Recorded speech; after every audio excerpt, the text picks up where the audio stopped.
जगदीश जी 45 साल के हो चुके थे। एक दिन उनकी पत्नी चल बसी।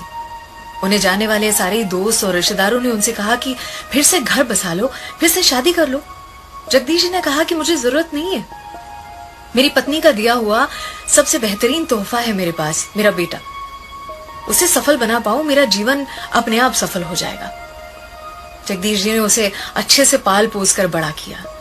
बड़ा हुआ तो उसकी धूमधाम से शादी भी की। अपना वेल सेट बिजनेस अपने बेटे के नाम कर दिया और खुद रिटायर हो गए।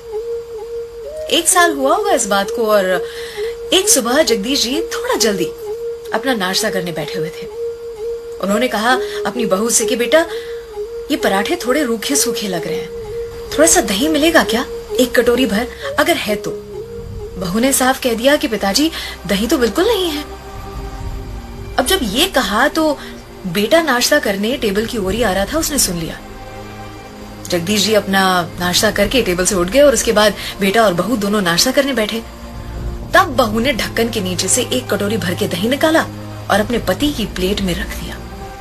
बेटा उस समय तो कुछ भी नहीं बोला, लेकिन उसके दिमाग में वही चलता रहा। वो घर से निकला, अपनी नौकरी पर गया, दिन रात उसके दिमाग में वो 1 कटोरी दही की बात चलती रही।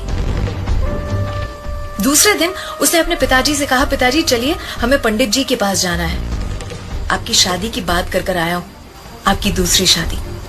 पिताजी हंस के बोले कि बेटा मैंने तब नहीं की, अब क्या करूंगा इस उम्र में दूसरी शादी, और मैं तुम्हें सारा प्यार देता हूं, तुम्हें दूसरी माँ तो नहीं चाहिए फिर।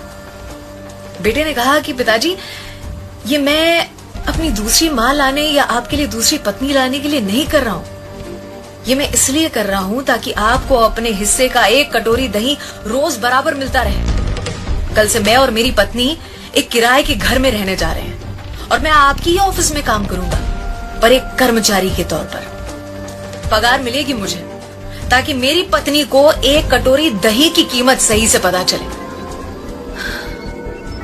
अर्थात माता पिता आजीवन अपने बच्चों के लिए एक डेबिट कार्ड बनने को तैयार होते हैं। बच्चों को कब अक्ल आएगी कि वो माता पिता के लिए आधार कार्ड तो बने। वो कहते हैं कि पहला प्यार कभी भुलाया नहीं जा सकता, फिर लोग माता पिता को कैसे भुला देते हैं। अगर आपको ये कहानियां पसंद आती हैं तो रोज सुबह 7 बजे मुझे आपका इंतजार रहेगा, ओनली ऑन 94.3 माय एफएम। सलाम, दुआ, वणकम, प्रणाम, सत श्री अकाल। केम छो सारू छे? अमदावाद आखोई मारू छे। अर्चना की